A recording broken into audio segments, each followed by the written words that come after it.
Sullia taluk ಬೆಳ್ಳಾರಿಯ BJP ಯುವ ಮುಖಂಡ ಪ್ರವೀಣ್ ನೆಟ್ಟಾರು ಕೊಲೆ ಪ್ರಕರಣಕ್ಕೆ ಸಂಬಂಧಿಸಿ ಕಳೆದ 4 ವರ್ಷಗಳಿಂದ ತಲೆಮರೆಸಿಕೊಂಡಿದ್ದ ಇಬ್ಬರು ಆರೋಪಿಗಳನ್ನು ರಾಷ್ಟ್ರೀಯ ತನಿಖಾ ದಳ ಎನ್ಐಎ ಬಂಧಿಸಿದೆ.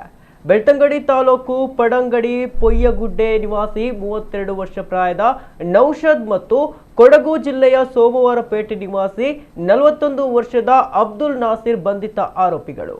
ಪ್ರವೀಣ್ ನೆಟ್ಟಾರು ಅವರನ್ನ 2022ರ ಜುಲೈ 26ರಂದು ಬರ್ಬರವಾಗಿ ಹತ್ಯೆ ಮಾಡಲಾಗಿತ್ತು. ಕೃತ್ಯ ಎಸಗಿದ್ದ ಪ್ರಮುಖ ಆರೋಪಿಗಳಿಗೆ ಮೈಸೂರು ಮತ್ತು ಚಾಮರಾಜನಗರದಲ್ಲಿ ಹಾಗೂ ತಮಿಳುನಾಡಿನ ಇರೋಡ್ನಲ್ಲಿ ಅಡಗಿಕೊಳ್ಳಲು ವ್ಯವಸ್ಥೆ ಮಾಡಿದ್ದ ಆರೋಪ ನೌಷದ್ ಮತ್ತು ಅಬ್ದುಲ್ ನಾಸಿರ್ ಮೇಲಿದ್ದು, ಒಟ್ಟು 28 ಜನ ಆರೋಪಿಗಳು ಲೀಸ್ಟ್ನಲ್ಲಿ ಇವರನ್ನ ಸೇರಿಸಲಾಗಿತ್ತು. ಪ್ರಕರಣದ ಬೆನ್ನತ್ತಿದ ಎನ್ಐಎ ಅಧಿಕಾರಿಗಳು ಒಬ್ಬೊಬ್ಬರನ್ನೇ ಬಲೆಗೆ ಕೆಡವಿದ್ದರು. ಕೊನೆಗೆ 6 ಮಂದಿ ಕೈಗೆ ಸಿಗದೆ ತಲೆಮರೆಸಿಕೊಂಡಿದ್ದರಿಂದ ಅವರ ಪತ್ತೆಗಾಗಿ ಮಾಹಿತಿ ಕೊಟ್ಟವರಿಗೆ ತಲಾ 2 ಲಕ್ಷ ರೂಪಾಯಿ ಬಹುಮಾನ ಘೋಷಿಸಿದ್ರು.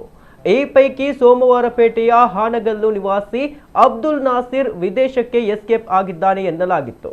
ಆದರೂ ತನಿಖೆ ನಡೆಸಿದ್ದ ಎನ್ಐಎ ಅಧಿಕಾರಿಗಳು 2025ರ ಏಪ್ರಿಲ್ನಲ್ಲಿ ತಲೆಮರೆಸಿಕೊಂಡ 4 ಆರೋಪಿಗಳ ಬಗ್ಗೆಯೂ ಹೆಚ್ಚುವರಿ ಚಾರ್ಜ್ ಶೀಟ್ ಸಲ್ಲಿಸಿದ್ದರು. ಇದೀಗ ಬೆಂಗಳೂರಿನಲ್ಲಿ ಅಡಗಿ ಕುಳಿತಿದ್ದ ನೌಷದ್ ಮತ್ತು ಕೇರಳಂನ ಕೊಚ್ಚಿಯಲ್ಲಿದ್ದ ನಾಸಿರ್ನನ್ನ ಎನ್ಐಎ ಬಂಧಿಸಿದೆ. ಒಟ್ಟು 28 ಆರೋಪಿಗಳ ಪೈಕಿ 21 ಆರೋಪಿಗಳನ್ನ ಈ ಹಿಂದೆ ಬಂಧಿಸಲಾಗಿತ್ತು. ನೌಷದ್ ಬಂಧನಕ್ಕಾಗಿ ಖಚಿತ ಮಾಹಿತಿ ಮೇರೆಗೆ ಕಳೆದ 1 ವಾರದಿಂದ ಬೆಂಗಳೂರಿನ ಎನ್ಐಎ ಅಧಿಕಾರಿಗಳ ತಂಡ ಬೆಳ್ತಂಗಡಿಯಲ್ಲಿ ಬೀಡು ಬಿಟ್ಟಿತ್ತು.